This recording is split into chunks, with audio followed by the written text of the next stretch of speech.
종교개혁이 내년이면 500년이 되거든요. 우리나라에 전 세계적으로 지금. 그동안 한 500년 동안 전 세계 신학을 루터와 칼빈이라고 하는 두 신학자, 물론 뭐 주변에 신학자 더 있습니다만은 대표적으로는 루터의 종교개혁, 그리고 95개 조항의 이런 조문들, 그리고 칼빈이라고 하는 우리 유대한 신학자가 중세시대에 어떤 잘못된 신학에 대해서 핵폭탄을 던져버린 거죠. 물론 뭐 칼 바르트라는 이런 사람도 있고요.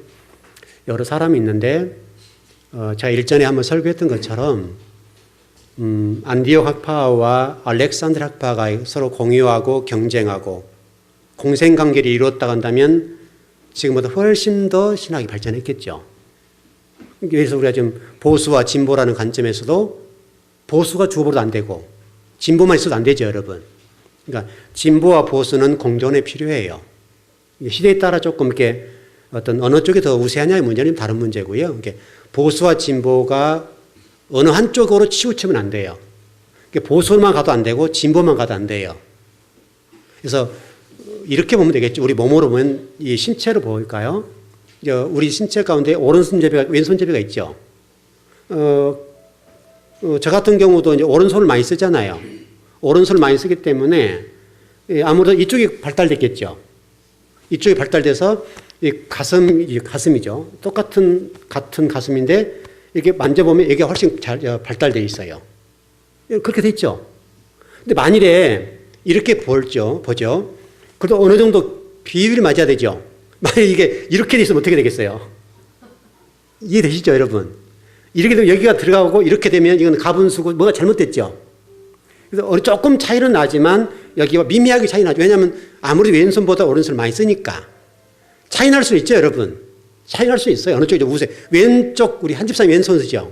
한 집사님 같은 경우는 뭐 보나마나 왼쪽이 발달됐어요. 근데 만일에 이 어느 한쪽이 이쪽만 이렇게 발달되고 여기는 이렇게 들어가 있으면 이건 문제라고요. 그럼 일단 옷 입는 데 불편할 거고 생활하는 데 불편할 거고 여러분 잠자들 얼마나 불편하고 사람이 보더라도 미관상에 얼마나 불편하겠어요, 이게. 이게 보수와 진보라고 하는 것들이 중요한 거예요. 아주 대단히 좋은 거예요. 그러니까 한쪽으로 너무 치우치면 문제예요. 그럼 보수나 진보는 균형이 필요해요. 한쪽으로 치우치면 우리나라가 그동안에 너무나 지금 이게 보수 쪽으로 많이 갔던 문제, 이게 이제 진보의적인 부분이 조금 이제 부각되면 조금 이제 어려움을 겪고 있죠, 지금. 그런 문제죠, 여러분. 신학도 똑같아요. 신학이라는 것들도 루터나 칼빈이라고 하는 또 뭐 어거스틴이라는 신학자들이 주장했던 신학이라고 하는 것들이 한 500년 동안 우리의 신학의 흐름이었어요. 그럼 그동안에 신학이 발전을 했어야 되겠는데 500년 어간 동안에 신학이 스톱됐어요. 그다음 너무나 이 루터나 이런 칼빈, 뭐 어거스틴이라는 이 신학자들의 그 영향력이 대단한 거예요. 이 500년 어간 동안에 그분의 신학들이 전 세계 신학을 끌고 왔어요. 그러면 신학이 발전을 못했다는 얘기잖아요. 왜냐하면 지금 현재의 신학하고 500년 전의 신학은 상황이 다르죠. 왜냐하면 500년 전의 중세시대는 안디옥 학파만 굉장히 득세를 했으니까 보나마나 이거는 잘못됐단 말이에요. 그러니까 그때의 루터나 칼빈이 등장해서 이거 잘못됐다라고 얘기를 한 것이 그 문제란 말이에요. 그래서 이 루터나 칼빈이 주장한 게 뭐냐면 간단하게 얘기하면 안디옥 학파가 주장해서 계속 끌고 나왔으니까 알렉산드르 학파에서 얘기를 주장해 준 거예요. 자기들이 알렉산드르 학파 아니라 할지라도 그런 관점에서 중세 신학이 문제가 있으니까 수정하자 이 얘기예요. 그런데 지금 현재의 한국 교회의 신학에 있어서도 그러면 신학이 발전하고 더 성장을 해줘야 되겠고 또 여러분 우리나라 신학자 가운데도 세계적인 석학이 있단 말이에요. 세계적인 석학이 있어서 지금 이런 부분들에 문제가 있다. 그러니 우리가 고쳐야 된다라고 얘기를 한단 말이에요. 그러면 얘기를 하는 거예요. 아니 루터가 그렇게 얘기하지 않았잖아. 칼빈이 그렇게 얘기한 적이 없잖아. 그러면 루터 신학과 칼빈이라는 신학이 절대화시켜졌죠. 왜냐하면 성경은 절대화를 시킬 수 있지만 신학이라고 하는 절대화가 될 수 있어요, 없어요? 왜냐하면 그 시대에 맞아요, 그 시대에. 루터나 칼빈은 그때 중세 시대에 잘못된 어떤 신학의 문제에 있어서나 신학의 문제에 있어서는 그때 당시 그게 맞다고요. 왜냐하면 그때 당시 신학의 핵심이 뭐냐면 행위예요, 행위구원이에요. 그러니까 면죄부 같은 게 생겨나서 잘못된 방향으로 가는 거예요. 그러니까 비록 예수님 안 믿었던 사람들도 이 땅에 사는 동안에 교회 앞에, 예를 들어서 그때는 로마 카톨릭이지만은 교회 앞에 연옥에 있는 사람들, 그쪽에 얘기를 한다면 신학으로 하면 연옥에 있는 사람이랄지라도 지금 있는 사람들이 교회 앞에 헌신도 해주고 헌금도 많이 해주면 그분의 몫으로 헌금을 해주면 그분이 구원받는다, 이런 식이었다고요. 그 목적이 지금 그분의 구원의 목적이 아니라 헌금 많이 뜯어내는 데 목적이 있잖아요. 여러분, 그렇죠? 근데 그때 사람들은 그것이, 왜냐하면 우리가 좀 그 부모나 그 할아버지 할머니 때에 그 잘못된 것들을 내가 수고해 줌으로 구원을 받아서 해가 좋은 거죠. 그러니까 그분들이 그냥 노잣돈 같이 이렇게 헌금을 드린 거죠. 그럼 이게 그 당시에 루터나 칼빈이 얘기했던 건 행위건 아니야, 오직 믿음이야, 이렇게 얘기했던 것은 맞다고요, 그때 당시에. 그러나 이 믿음과 행함이라고 하는 것은 동면의 양면성이에요. 동면의 양면성과 같아서 어떤 것이 옳다, 어떤 우선순위다, 이거는 얘기할 수가 있어요. 분명히 믿음이라고 하는 우선순위죠, 여러분. 여러분, 그렇죠? 그러나 행위라고 하는 것들은 그 다음에 문제라고요. 이게 동면의 양면성인데 요거는 없으면 안 되는 거예요. 믿음만 있고 행위는 없다, 이렇게 하면 신학이 반쪽밖에 안 돼요. 만일에 생각해 보세요. 여러분들 얼굴 똑같고 만일에 이쪽이 없으면 어떻게 되겠어요? 이쪽이 없으면 일단 보기 불편하죠. 눈도 두 개 있어야 되잖아요, 여러분. 여러분, 하나만 가려보세요. 얼마나 불편한지 몰라요. 시력이 여러분 한쪽에 앉아 못해요. 한쪽으로 눈을 많이 보기 때문에 이 시력이 나빠져요. 그래, 손도 똑같고.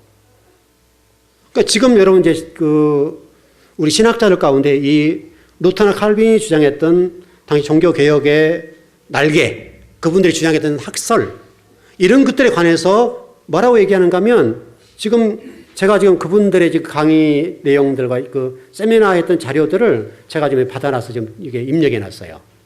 그래서 그 신학, 지금 요 같은 경우는 권영경 교수라고 이렇게 주제가 있어요. 종교개혁 한계 극복하고 구원의 한쪽 날개 회복해야.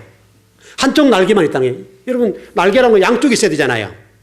이게 지금 루터나 칼빈의 종교개혁이 한쪽으로 흘러가 버린 거예요. 그러면 이쪽은 맞은데 이쪽은 없어진 거죠. 근데 이게요, 그동안에 우리가 무시 못하게 이렇게 오는 것이 정설이에요. 전통이에요, 전통. 자, 전번에도 이런 얘기를 했어요. 그때 당시 종교개혁으로 했던 루터나 칼빈은 대단한 사람들이에요.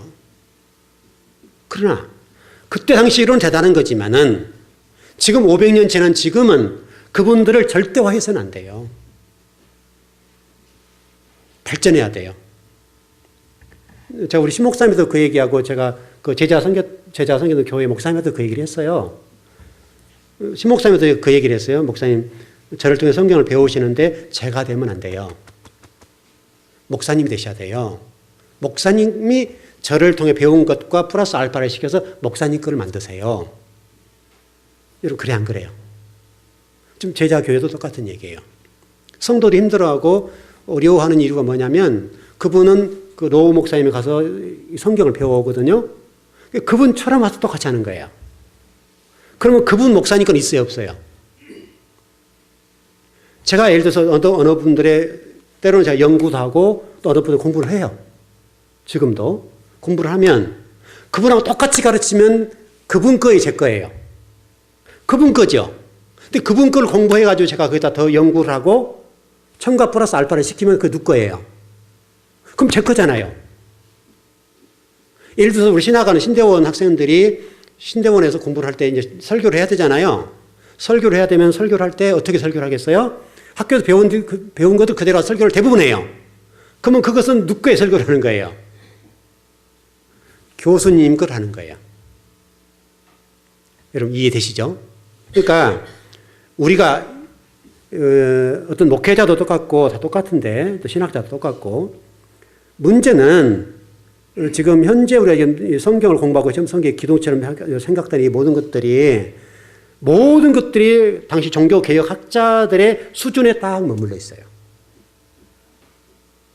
그게 흘러오다 보니까 지금 현재 한국교의 신학이 발전하지 않는데 그 신학 가운데 핵심적으로 흘러가는 것이 이제 세대주의로 흘러가요. 세대주의적 신학. 이 신학이 흘러가면 얼마나 지금 영향력을 미쳤습니까, 이게. 우리나라 130년 정도 됐죠, 나이가. 130년 동안에 이 세대주의 신학이요, 한국교회를 휩쓸어 버렸어요. 그리고 그 신학 안에서 성경을 다 해석을 해줬어요. 성도들 환호했어요. 그러나 이 세대주의의 약점이 뭔지 아세요, 여러분? 신학은 세대주의도 필요한 부분이 있어요. 그러겠죠? 그게 다 나쁜 건 아니잖아요. 어떤 것도 다 나쁘지 않아요. 예를 들어서 우리가 설령 이단이라 하더라도 제가 이단에 대해서 이런 설명을 했잖아요. 이단이 생겨난 것은 왜 그럴까? 그건 자생적인 거예요. 누가 문제예요? 이 사람들이 문제면 실질적으로 무엇 때문에 생겨난 거예요? 이건 기성교회가 문제잖아요. 기성교회가 잘못됐기 때문에 그런 뿌리가 생겼잖아요. 이게 열매로 드러난 거잖아요. 여기 원 몸통이 잘못되니까 그 반에서 뭔가 생겨난 거잖아요. 그러면 이 사람들을 고치려고 한다면 여기가 고쳐지면 돼요. 이 사람들한테 잘못됐다는 건 안 돼요. 그건 초대교회 때부터서 이 이단들, 삼단들이 있었어요. 예수님 당시에도 여러분 이단이 있었다니까요. 거짓 선지자나 이단들은 예수님 당시에 구약 성경에도 있었어요. 여러분 에레미야 선지자 있었을 때 여러분 거짓 선지자가 있어요, 없어요? 있었다니까요. 그건 자생적으로 생겨날 수밖에 없는 거예요. 이 땅에 우리가 숨을 붙이고 사는 동안에는 잘못된 가짜들이 있을 수밖에 없는 거예요. 그래야 진짜가 드러나잖아요. 그러니까 에레미야 선지자 때 여러분 보시면 에레미야 선지자가 눈물의 선지자로 그 거짓 선지자들이 얘기하는 것과 반대의 설교를 했다고요. 우리 좀 상상해보면 생각을 해보세요, 여러분. 제가 만약 여러분들에게 집사님은 망할 것 같아요. 그러면 좋아요, 안 좋아요? 안 좋잖아요. 에레미야 선지자가 이스라엘 백성들이 그런 얘기 했단 말이에요. 이미 기울어졌다 이거예요. 기울여 버렸어. 망할 거야, 이게. 얼마나 생각해보면 이게 상상을 해보세요, 한번. 당시 이스라엘 백성들도 그렇고 당시 거짓 선지자의 입장에 보면 저건 가짜다 이거예요. 그 얼마나 이 에레미야 입장에서는 답답하겠어요. 진짜 하나님 말씀 전해줬는데. 그러니까 에레미야 선지자를 향해서 돌을 던져버린 거죠. 구덩이 빠뜨려버리고 죽이려고 하잖아요. 그래서 모든 거짓 선지자들이 득세를 했어요. 득세를. 에레미야 선지자, 눈물의 선지자를 정말 펑펑 울고 하나님 앞에 통곡을 하면서 하나님 나라를 위해서 너희들 바벨론 포로로 가는 것이 하나님의 국률이야. 그게 은혜야. 살 길이야. 라고 얘기해 줬는데 여러분 생각해보면 예루살렘 성전이 무너져야 되고 이 땅이라고 하는 것들 절대 빼앗기면 안 돼. 다윗의 언약, 영원한 언약 때문에 예루살렘 성전에 떠난다는 것은 이게 상상할 수 없는 거예요. 왜? 하나님은 좌전에 계신 분이잖아, 성전에. 근데 하나님이 안 계신다고 얘기하니까 너희들 지금 있는 예루살렘 성전에 하나님 안 계셔. 하니까 당시에 하나님 말씀했던 말씀과 비춰볼 때 에레미야 선지자가 가짜잖아요. 모두 한결같이 에레미야 선지자 반대편에 서서 너희를 절대 하나님 그런 분이 아니야. 예루살렘 성전에 계시고 너희를 복을 부어주실 것이니까 걱정 말아라 그랬다고요. 듣기는 누가 좋아요? 가짜가 훨씬 좋잖아요. 근데 여러분 에레미야서 읽어보면 어때요? 이미 기울어졌다 이거예요. 이건 돌이킬 수 없어. 너희들이 바벨론 포로로 가는 건 당연한 거야. 가야 살아. 그러니까 결과적으로 보면 에레미야 선지자 그런 어떤 울부짖음에 대해서 안 믿었잖아요. 아무도. 믿은 사람이 없어요. 근데 실질적으로 바벨론 포로가 됐죠. 그리고 바벨론 포로가 됐을 때에 이제 가짜들 얘기한 것처럼 에레미야 선지자가 한 부분에서는 가짜니까 그들 입장에서는 안 떠나는 같이 안 가는 거예요. 일부만 갔어요. 잡혀갔어요. 그리고 흩어져요. 일부 남아있고. 그리고 사마리아로 도망가고 이집트로 도망가고 다 도망간다고요. 우리 생각해보면 간단하잖아요. 여러분 잡혀간 게 좋겠어요? 도망가되 자율적으로 사는 게 낫겠어요? 하나님의 생각은 잡혀가는 것이 하나님의 생각이었다고요. 뜻이었다고요. 도망간 거예요. 결과는요? 성경이 설명하는 것처럼 하나님이 찾아가서 어떻게 했어요? 그들을 죽였어요. 하나님이 칼날이 그들을 목을 쳐요. 그리고 다 죽여요. 유일하게 바벨론 포로로 갔던 그 사람들만 살려줘요. 그 사람들이 하나님 남은 자예요. 남은 자. 오히려 우리가 등잔 밑이 어둡다고 바벨론 포로로 들어가서 그 속에서 그들을 키워낸 거예요. 그리고 시간이 돼서 70년이 됐을 때에 그들이 돌아오라고 그러잖아요. 여러분 아브라함이 갈대아우를 떠날 때 어려웠다고 그랬잖아요. 여러분 바벨론 포로로 가가지고 자식 새끼 낳고 그쪽에 뭐 바벨론의 부인들을 얻어서 살기도 하고 또 이쪽 여자 입장에서 남편도 얻어서 살기도 하고 얘들도 뭐 하고 사업도 이루고 뭐 이제 안정적인 생활을 했단 말이에요. 이스라엘 백성들이 애굽에서 나올 때 어려웠던 것처럼 여러분 그들이 들어가서 종살이 부이라고 이해하지만 그쪽의 고센 땅에는 아주 기름진 땅이었고 우리로 치면 강남이었단 말이죠. 오히려 반대로 애굽 사람들이 종이었어요. 종. 얼마나 이스라엘 사람들이 요셉 밑에서 흥황했는지 몰라요. 사업도 했을 것이고 기반도 잡았을 것이고 좋은 집도 샀을 것이고 얼마나 좋았겠냐고요. 그것도 우리가 성경적으로 430명이잖아요. 430명 몇 대를 내려오는 동안에 그 후손들이 의해서 선조들에 의해서 얼마나 기반을 잡았겠어요. 그걸 버리고 나온다는 것은 여러분 쉬운 일이 아니에요. 여러분이 이사 한번 간다 하더라도 쉽지 않죠, 여러분. 얼마나 어려운데요. 여러분이 교회 바꾼다는 쉬워요, 어려워요? 진짜 어려운 거예요, 이게요. 힘들어요. 이게 바벨론 포로로 가서 그들이 하나님 돌아오라 한다. 돌아온다 이게 쉬운 일이 아니라니까요. 이게 쉬운 일이. 그러니까 어떤 경우들은 그쪽에 털을 묶고 사업장 때문에 못 왔어요. 그리고 바벨론의 포로 가운데 이제는 자기들이 바벨론 식구가 돼버린 거죠. 어떤 경우는 바벨론 포로에 갔을 때 그쪽 부인들, 그 부인들 데려오더라요. 그러니까 그 당시 선지자들과 하나님의 백성들 사이에서 어떤 문제가 생겼는가 하면 바벨론 포로 갔던 그 사람들이 바벨론 사람을 데리고 왔다, 부인을 데리고 왔다, 또 남편을 데리고 왔다 이거예요. 이 문제를 어떻게 할 것이냐. 경론이 벌어졌어요. 결론은 바벨론 사람들은 돌려보내자. 여러분 생각해 보세요. 자식도 있어요. 아내가 있어. 남편이 있어요. 생리비를 해야 된다니까요. 살을 붙이고 몇십 년 살았어요. 근데 이 포로에 돌아왔다는 사실 때문에 부인을 돌려보내야 돼요. 그럼 이제 어떻게 되는 거예요? 마누라 없는 평생을 살아야 된다 이 말이잖아요. 또는 남편 없는 평생을 살아야 된다는 얘기잖아요. 그럼 그 자식 새끼들 어떻게 하고요? 이 보통 심각한 상황이 아니에요, 여러분. 근데 결론은 돌려보낸 거예요. 왜? 바벨론 포로로 갔던 그 사람들 가운데 그들의 영향력과 문화와 이들이 흡수가 안 되니까 돌려보내야 된다. 그럼 그때 같이 따라간 사람이 있었겠어요, 없었겠어요? 같이 따라가 버리죠. 이런 상황들이라니까요. 그러니까 이 루터 칼빈이라고 하는 이 종교의 문제가, 어떤 신학의 문제가 종교 개혁에 있어서는 대단한 영향력을 끼쳤어요. 근데 문제는 지금 와서 우수한 신학자가 많이 배출되고 한국에 우수한 석학들이 존재해요. 또 외국에 나가서 정말 실력 있는 석학들이 있다고, 신학자들 가운데. 그들이 돌아와서 한국교를 쳐다보니까 답답한 거예요. 여전히 지금도 신학이 발전하지 않고 과거 루터의 신학과 칼빈의 신학을 붙잡고 한국교를 끌고 나가는 거예요, 지금. 그 신학이 한국을 움직이고 있으니까 한쪽이 없는 거잖아요. 이쪽만 가는 거잖아요, 지금. 그러니까 그 신학자들이 와서 얘기를 하는 거예요. 너희들 신학 그렇게 하면 안 돼. 한쪽을 더 보강해야 돼. 이런 얘기를 하는 거예요. 이 모든 것들은 여러분 신학의 문제예요, 신학의. 여러분들은 뭐 신학자가 아니고 뭐 신학을 안 갔지만 저를 통해 신학의 흐름을 배우는 거죠.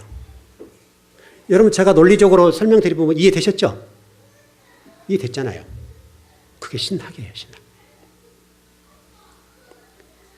그동안에 한국교회가 이렇게 흘러오면서 세대주의 문제 때문에 성경을 해석하는 데 있어서요, 이런 심각한 문제를 낳았어요.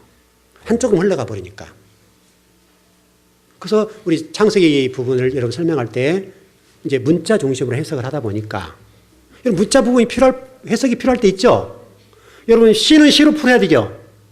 여러분 그래 안 그래요? 시는 시로 풀어야 되고 또 뭐죠? 묵시록은 묵시적인 관점, 문학적인 관점, 묵시문학적인 관점 풀어야 되겠죠. 어떤 경우는 문자가 필요해요. 그럼 문제는 세대주의는 모든 것을 다 문자로 풀어버려요. 묵시문학적인 거. 예를 들어서 제가 이렇게 표현할까요? 이렇게 얘기를 했죠. 요거 제가 뭐를 암시를 얘기를 했어요. 이거. 저는 알고 있죠. 근데 여러분은 이걸 뭘로 받아들여요? 여러분 이제 컵이다. 요거만 딱 얘기하는 거죠. 우리 권사님이 여기를 올려주시는데 우리 집사님을. 그럼 이걸 왜 올렸겠어요? 혹시 제가 목이 좀 이게 막히고 그런 목을 축이라는 얘기잖아요. 그런 의미가 있죠, 이게. 그러니까 이것을 가지고 성경이 묵시문학적인 것을 그림이에요, 이게 그림. 이 그림을 가지고 사도 요한이 이런 사람들이 글을 풀었어요. 그럼 글 푼 것을 가지고 해석하려면 이걸 알아야 되겠죠. 그렇죠, 여러분. 그게 묵시문학이에요. 그 묵시문학적인 관점에서 요한계시를 풀지 않으면 해석이 안 돼요. 그 성경의 결론이니까 어렵다고 이게. 성경 결론이니까 창세기를 모르면 풀지 못해요. 그러니까 여러분 창세기를 볼 때도 제가 이미 설명드렸던 것처럼 자, 지난번에 이런 얘기를 했잖아요. 밤과 낮, 저녁과 아침이 낮과 이것이 갈리는 것이 언제냐라고 질문을 던졌어요. 그 질문을 던진 것은 다른 걸 물어보는 것이 아니라 여러분이 성경 해석을 문자 중심으로 풀어가는가, 이 세대적인 관점에 풀어가는가, 성경 학적으로 풀어가는가를 묻는 질문이에요. 우리가 세대적인 관점에 보게 되면 첫째 날 밤과 낮이 갈려요. 문자니까. 그럼 첫째 날에 실제로 밤과 낮이 갈리는데 그러면 실제로 성경을 보면 낮과 밤이 갈리냐고요. 갈려요, 안 갈려요? 그걸 증명해줘. 왜 안 갈려요? 넷째 날에 해와 달과 별이 있어요. 그렇죠? 낮과 밤은 해가 존재하고 달이 존재해야 가능한 거예요. 그러면 성경 창세기 나와는 이 첫째 날에 낮과 밤이라고 하는 것은 우리가 생각하는 낮과 밤의 개념이 아니라는 거예요. 그것은 창세기 1장 2절에 나와 있는 혼돈과 흑암이라는 상태, 우리 마음 땅의 얘기를 문제 제기하는 거예요. 너희들 마음 땅이 세상 지향적이고 이렇게 어떤 이미 무너져 있으니까 그 땅을 뭘로 회복해야 된다는 거예요. 한 말씀을 회복해야 되겠다. 진리 말씀 회복해야 되는데 그게 없으면 너희들은 어둠이야. 밤이야. 너희들이 그 밤이라는 거예요. 너희들 밤. 너희들이 그 마음 땅이 밤인데 어떻게 해요? 예수 그리스도를 통해서 너희들이 밤이 빛을 바뀔 거야. 낮으로 바뀔 거야. 그걸 설명하는 거예요. 그래서 제가 탄이라는 단어를 좀 설명을 드린 적 있죠, 여러분. 탄이라는 단어가 이게 사단이라는 용어도 되고 해석이요. 뿌리 말이니까 용, 뱀, 거짓 선지자. 탄이라는 단어가. 그럼 창세기 3장에 나오는 이 뱀도 뭐가 되겠어요? 그것도 탄인이에요, 탄인. 여러분이 생각하는 그런 상상이 아니라니까요. 우리 전체를 얘기하는 거예요. 너희들이 그런 사람이야. 근데 내가 너희들이 은혜를 주고 진리 말씀으로 예수 그리스도로 인해서 너희들이 빛이 될 거야. 그거를 첫째 날부터 셋째 날까지 얘기를 하는 거예요. 나는 늘 반드시, 왜냐하면 첫째 날에 셋째 날은 뭐라고 그랬어요, 여러분? 넷째 날, 여섯, 일곱, 이걸 뭐라고 그랬어요? 첫째 날에서 셋째 날까지는 하늘에 관련된 얘기, 하나님과 관련된 문제. 그리고 그리스도라고 설명드렸죠? 그리스도라고 설명드렸고, 넷째에서 일곱째까지는 예수님이라고 설명했는데 땅 얘기라고 그랬잖아요. 땅 얘기. 나는 너를 땅에서 이렇게 하늘의 존재를 만들어 놓을 거야. 그 얘기를 하는 거예요, 지금 우리가 성경이. 그걸 성경이 쭉 끌고 나가고 있어요.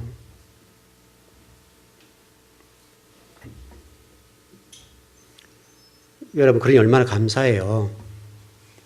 하나님 우리를 어둠이고 밤이었던 사람들, 지옥 갈 수밖에 없는 그런 사람들에게 진리의 빛으로 우리를 조명해 주셔서 우리를 하나님 자녀 삼아주시고 우리 내면 속에 있는 것들을 진리 말씀을 이렇게 부셔서 하나님 자녀를 온전히 만들어 놓을 거다. 이게 하나님의 최종적인 계획이니까. 여러분 그 계획 속에 들어가 있다 이거예요. 그게 여러분 창세기에 있어서 대단히 중요한 문제예요.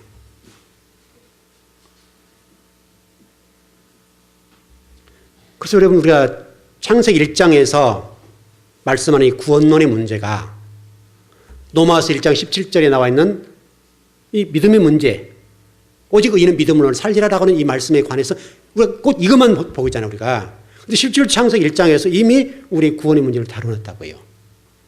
구원의 문제를. 창세기 1장에 다 나왔어요. 그러니까 우리 창세기 1장에서 하나님 천지를 창조하셨다. 그래, 하나님 믿는다. 내가 구원해 줄게. 이렇게 논리가 되는 거죠. 그러나 여러분, 그 논리는 안 맞는 거예요. 그럼 창세기 1장에 창조는 누구 창조라고 그랬어요? 여러분, 천지 만물의 창조를 얘기하는 거예요? 저와 여러분 얘기를 하는 거예요? 여러분과 제가 관계없으면 성경이 뭐하러 기록될 필요가 있어요? 하나님을 스님을 만들었다. 우리 마치 이런 거예요. 우리 집 가면 금송아지 있어. 그 말과 똑같은 얘기예요.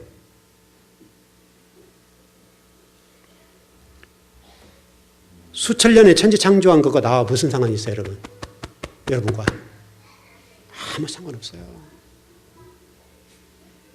아브라함 얘기 나와 상관없어요.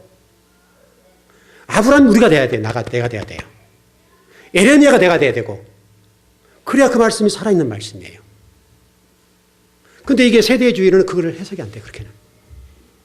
이게 신학의 한계예요.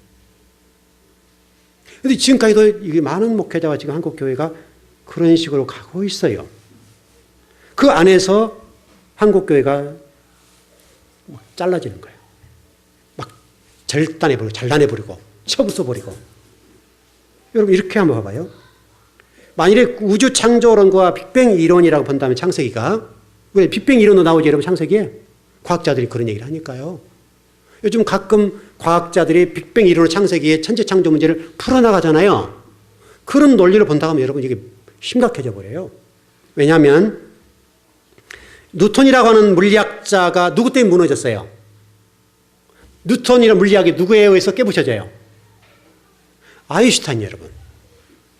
그리고 아인슈타인의 이 상대성 이론이 양자 물리학에서 박살나버려요. 이게 과학은 끊임없이 누군가에서 무너져요. 분명하죠? 과학은 그 당시에는 대단한 거예요. 자, 이거 보십시다, 그냥. 여기 아이패드가 있는데, 이게 한 10년 전에 있었나요, 이게요? 아이패드 10년 전에 있었나요? 없었죠? 그럼 앞으로는 이보다 더 좋은 게 나올까, 안 나올까요? 더 좋은 과학이 이걸 무너뜨릴 거예요. 과학은 그런 거라는 과학은. 과학은 누군가는 그 당시에 상당히 중요한 거고, 그 당시에 시대 사람들에게 유익을 줘요. 그래서 또 더 위대한 과학자가 나와서 그건 깨부셔버려요. 그러니까 상대성 이론이라고 하는 대단한 거잖아요, 여러분. 근데 이것이 양자 물리학에서 철저하게 무너져 버려요. 그럼 지금도 이런 어떤 물리학적인, 과학적인 이런 것들이 시대의 어떤 뛰어난 과학자에 의해서 박살나겠죠. 그럼 그 시대는 그게 대단한 거였어요. 근데 우리가 만일에 뉴턴의 물리학만 붙잡고 있으면 어떻게 돼요? 지금 그 시기라니까, 우리 한국 신학이. 한국의 신학이라는 것이 뉴턴의 물리학을 붙잡고 아인슈타인은 생각 안 해요. 또 어떤 사람은 아인슈타인만 붙잡고 양자 물리학을 모르는 거예요. 그러면 상대성 이론이라는 것만 붙잡고 있지 양자 물리학이라는 것은 안 써먹는 거예요. 그러면 시대에 맞아요, 안 맞아요? 안 맞는 거죠, 여러분.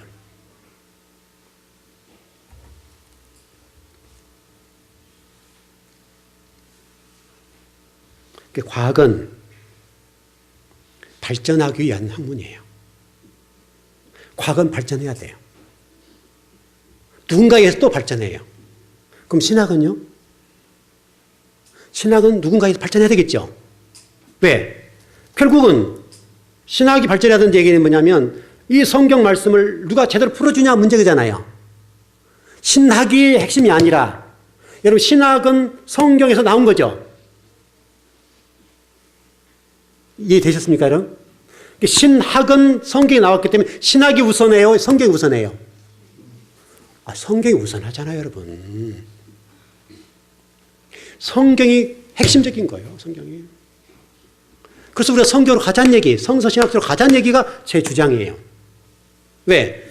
어떤 신학은 그 사람의 그 신학을 우리에게 말하는 것은 대단히 중요해요. 또 시대의 흐름도 있어요. 그러나 그 신학은 무너지겠어요, 안 무너지겠어요? 무너진다고요. 그러니까 여러분들이 어떤 신학자, 이제 우리 그런 거 있죠. 그 신학을 한 분들이 신대원 졸업하고 딱 여기 서면 깔빈이 어떻고 뭐 어거스틴이 어떻고 계속 그 얘기만 하는 거예요. 그럼 성경은 뭐라고 얘기하는데 그 말을 안 해요. 누구만 소개하냐면 신학자만 소개하면 그 어떤 설교가 아주 실력 있다고 생각해요. 예수님의 설교를 여러분 들어보세요. 무슨 아인슈타인 얘기가 나옵니까? 뉴턴 얘기가 나옵니까? 아무것도 안 나오잖아요. 오히려 하늘을 설명하면서 뭐라고 설명해요? 야, 이놈들아, 저 날아가는 저 새를 봐라. 그렇죠? 그리고 저 백합화라는 봐봐라. 저 백합화, 저 삼새 한 마리도 어떻고, 저 삼새 한 마리도 누구 허락 없이 떨어지지 않는다. 뭘 설명했어요? 뭘로? 우리의 눈에 보이는 것들 우리가 아는 수준 안에서 설명해 줬다고요. 제가 만일에 여러분 히브리어를 공부하고 그러니까 히브리어를 들어가지고 설교를 쫙 했어요. 그럼 여러분 알아들어요? 못 알아들어요? 허공에다 하는 거예요. 허공에다가. 실력은 좋을지 몰라도 만약에 히브리어만 갖다 와가지고 쫙 히브리어 한번 읽어주고 그리고 히브리어가 이런 뜻이 한다. 또 히브리어를 해주고 그러면 여러분 뭔 말인지 알아들어요? 못 알아듣다고. 못 알아들어요. 제가 공부할 때는 힘이 들지만 최대한 여러분이 알아들을 수 있는 언어로 설명해 줘야 되겠잖아요. 그게 설교죠. 여러분 창세기 속에서 하나님의 소리를 들으셔야 돼요. 누가 그랬더라. 그건 이론이에요. 이론. 우리는 근데 이론을 절대화해요. 절대화. 우리나라 사람들의 특징이 뭐냐면 그런 잘못된 이론을 성경 위에 두어요. 여러분 성경에서는 예수 그리스도를 설명해 주잖아요. 그 나를 설명해 주고. 여러분 성경 딱 한마디로 정리하면 예수 그리스도고 그 예수 그리스도 나예요. 그걸 설명하는 거예요. 어떤 본문도 예수 그리스도 들어야 되고 어떤 본문도 내가 들어야 돼요. 근데 그게 안에 뭐 어거스틴 들어가고 뉴턴이 뭐죠? 칼빈이 들어가고 누트가 들어가면 안 된다고요. 그분들이 신학의 발전을 위해서 공헌은 했지만 그러나 그분들은 주인공이 아니에요. 한 개인은 한 객체로 들어가서 그렇게 할 수가 있어요.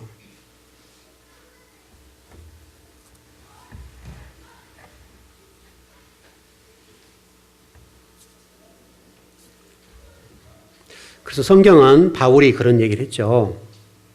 고린도전서 15장 45절에 그렇게 말씀했는데 바울은 성경을 읽을 때 어떻게 읽었는가를 설명했어요.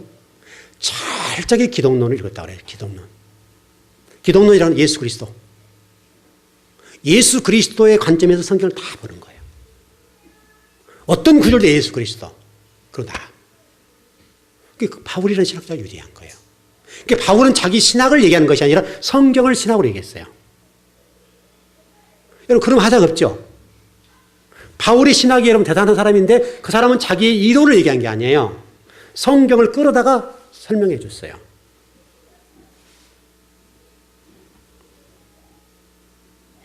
일전에 설명드린 대로 창세기 1장, 2장, 3장이 중요하다 그랬는데 이걸 기독론으로 읽어야 돼요. 기독론으로. 예수 그리스도로 읽어야 된다고요. 그러면 여러분들이 성경을 볼 때 하자가 없어요. 제가 여러분 가끔 그 얘기 했었어요. 누군가 제게 질문을 던지죠. 목사님 이 본문 해석해 주세요. 그럼 어떤 것들은요. 잘 이해가 안 된 게 있어요. 여러분 그러겠어요? 안 그러겠어요? 애매한 것도 있어요. 요즘 성도들이 얼마나 똑똑한지 애매한 거 들고 올 때가 많다고요. 그럼 이거를 어떻게 해석해야 되지? 잠깐 이게 고민할 때가 있어요. 그러면 어떻게 해석하겠어요? 제가? 또 해석은 해줘야 되고 목사님 성경 공부한다더만 별로네. 이렇게 할 거 아니에요. 여러분 안 해주면. 그럼 그때 제가 어떻게 해석해 주겠어요? 성경 전체 틀 속에서 풀어가는 거예요. 성경 전체에 설명하는 것을 가지고 풀어가요. 그러면 오류가 안 생기죠. 좀 미진할지는 몰라도 그러나 답은 정확하죠. 설명하는 방법이 좀 다를 수는 있겠고 그렇지만 그러나 원칙적으로는 가장 답에 가깝죠.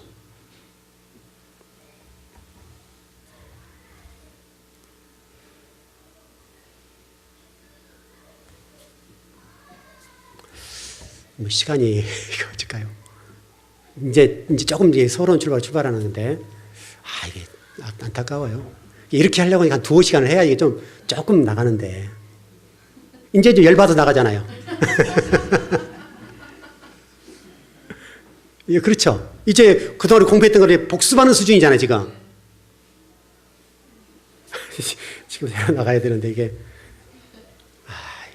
여러분들도 생활이 있고, 이제 한 2시간 공부를 이렇게 칠판에 써가면서 해보면 참 좋겠는데, 그렇게 할 수가 없으니까. 저는 지금 답답해요. 이게. 그래도 다 끊기도 좀 뭐하고, 지금 이게 중간에 다 끊어지니까 어떻게 해야 되지, 이것도? 그러나 오늘 공부한 것들을 여러분 제대로 이해를 하고, 그것만 잘해도 그렇게 큰 문제는 없을 것 같아요.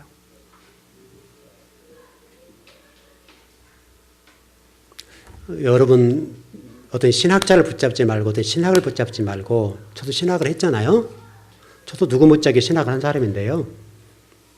그러나 제대로 하면 제가 신학자가 안 되려고 그래요.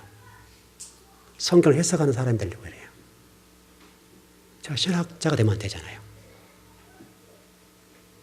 하나님의 관점에서 성경을 보려고 애를 써야 돼요. 그러면 그 속에서 저와 여러분이 주신 하나님의 메시지가 있어요. 그 메시지를 붙잡으셔요. 여러분, 누군가를 매달리면 안 돼요. 여러분은 저한테 매달리면 안 돼요. 저는 누구를 소개하는 사람이에요? 예수 그리스도. 그 예수 그리스도를 보셔야 돼요. 저를 닮으면 안 돼요. 저의 종이 되면 안 돼요. 이게 되시죠? 어거스틴, 루터의 종이 되면 안 돼요. 칼빈의 종이 되면 안 돼요. 우리 장로교 칼빈하면 대단하잖아요. 장로교 아버지다. 그래서 칼빈 아버지 예민합니다. 장로교에서. 우리 통합 측에서도. 근데 칼빈이 되면 안 돼요. 왜? 그들이 100%는 아니에요. 공헌을 했어요. 루터도 공헌을 했어요. 신학을 발전하는 데 큰 역할을 했어요. 그래도 루터가 되면 안 돼요. 칼빈이 되면 안 돼요. 성경에서 예수 그리스도를 봐야 돼요. 제가 잘못 가르친 거 아니죠? 그분들이 신학을 폄하하자는 얘기가 아니에요. 대단한 사람들이에요. 대단한 사람들이면 그 사람들을 우리가 잘못 얘기를 하는 거예요. 그렇게 좀 정리했으면 좋겠어요.